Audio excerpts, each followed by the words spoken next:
విజయసాయిరెడ్డి ఒకప్పుడు వైసీపీలో నంబర్ 2గా పార్టీలో క్రియాశీలకంగా వ్యవహరించారు. పార్టీ తీసుకునే నిర్ణయాలతో కీలక పాత్ర పోషించి జగన్ తర్వాత అంతా తానై నడిపించారు. వైసీపీ అధినేత జగన్ సైతం విజయసాయిరెడ్డికి పెద్దపీట వేశారు. పార్టీలో 2 సార్లు రాజ్యసభకు పంపించడంతో పాటు పార్టీ పార్లమెంటరీ పక్షనేతగా అవకాశం కల్పించారు. దీంతో పార్టీలో విజయసాయిరెడ్డి పరపతి బాగానే పెరిగింది. జగన్ కష్టాల్లో ఉన్నప్పుడు అండగా నిలిచిన విజయసాయిరెడ్డి 2014లో ప్రతిపక్షంలో ఉండగా పార్టీ నుంచి గట్టి వాయిస్ వినిపించారు. 2019 పార్టీ అధికారంలోకి రావడంతో విజయసాయిరెడ్డి వాయిస్లో మరింత బలం పెరిగింది. అలా మొదటి నుంచి జగన్ని అంటిపెట్టుకొని ఉన్న విజయసాయిరెడ్డి 2029 ఎన్నికల్లో పార్టీ ఘోర ఓటమి తర్వాత 2024 ఎన్నికల్లో పార్టీ ఘోర ఓటమి తర్వాత కొన్ని నెలలకే ఎవరు ఊహించని విధంగా ఎంపీ పదవికి ఆ పార్టీ సభ్యత్వానికి రాజీనామా చేస్తూ సంచలన నిర్ణయం తీసుకున్నారు.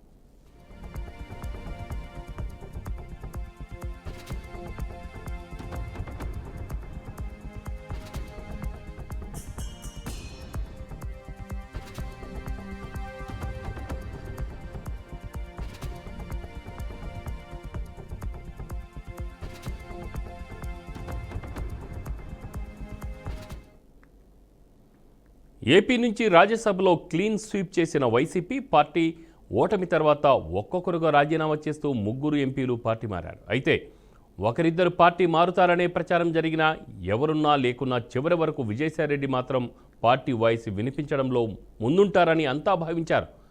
అందరి అంచనాలని తారుమారు చేస్తూ ఆయన తీసుకున్న నిర్ణయం చర్చనీయాంశంగా మారింది. అయితే పార్టీని వదిలి వెళ్లేటప్పుడు విజయసాయిరెడ్డి చేసిన వ్యాఖ్యల్లో జగన్పై ప్రేమ ఆప్యాయత చాలా స్పష్టంగా కనిపించాయి.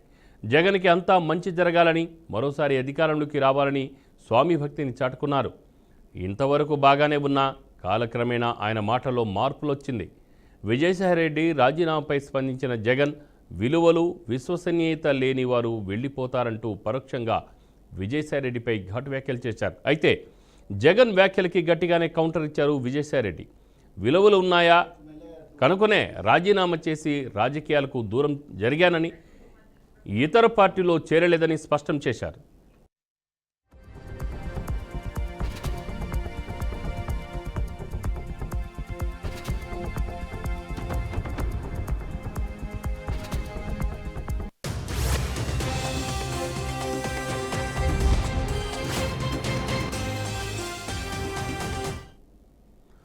ఇదిలా ఉంటే జగన్ చుట్టూ కోటరీ ఉందని, ఆ కోటరీ వల్లనే తాను దూరం అయ్యానని కీలక వ్యాఖ్యలు చేశారు విజయసాయిరెడ్డి. దీనిపై మాజీ మంత్రి అమర్నాథ్ స్పందిస్తూ ఒకప్పుడు పార్టీలో కీలకంగా వ్యవహరించిన ఆయన పార్టీ నుంచి వెళ్ళాక కోటరీ గురించి మాట్లాడుతున్నారని, జగన్ కోటరీ ప్రజలు మాత్రమేనని కౌంటర్ వేశారు. ఇలా విజయసాయిరెడ్డి వర్సెస్ వైసీపీ అన్నట్లు ఏపీలో రాజకీయాలు ఆసక్తిగా మారాయి. తాజాగా ట్విట్టర్ వేదికగా జగన్పై పరోక్షంగా విమర్శనాస్త్రాలు సంధించారు విజయసాయిరెడ్డి. మహారాజు కోటల్లో ఉండేవాళ్ళు, కోటలో ఉన్న రాజుగారి చుట్టూ కోటరీ ఉండేది. ప్రజలు ఎన్ని కష్టాలు పడుతున్నప్పటికీ, ఆ రాజ్యం ఎలా ఉన్నప్పటికీ కోటరీ ఆ విషయాలను రాజుకు తెలియకుండా చేసేది. దాంతో రాజు పోయేవాడు, రాజ్యం కూడా పోయేది. కోటలో రాజుగారు బాగుండాలంటే సామాన్య ప్రజల్లోకి వచ్చి ఏం జరుగుతుందో తెలుసుకోవాలి. ప్రజల మనసెరిగి వారి ఆకాంక్షలు అర్థం చేసుకోవాలి. లేదంటే కోటరీ వదలదు, కోట కూడా మిగలదు. ప్రజాస్వామ్యంలో అయినా జరిగేది ఇదే అని విజయసాయిరెడ్డి ట్వీట్ చేశారు. ఇప్పుడు ఈ ట్వీట్పై రాజకీయ వర్గాల్లో తీవ్ర చర్చ జరుగుతోంది.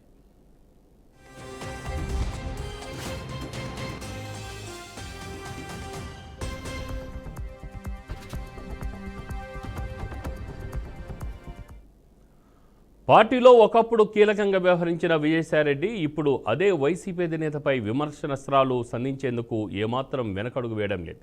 మొత్తానికి విజయసాయిరెడ్డికి వైసీపీకి మధ్య కోల్డ్ వార్ జరుగుతోంది.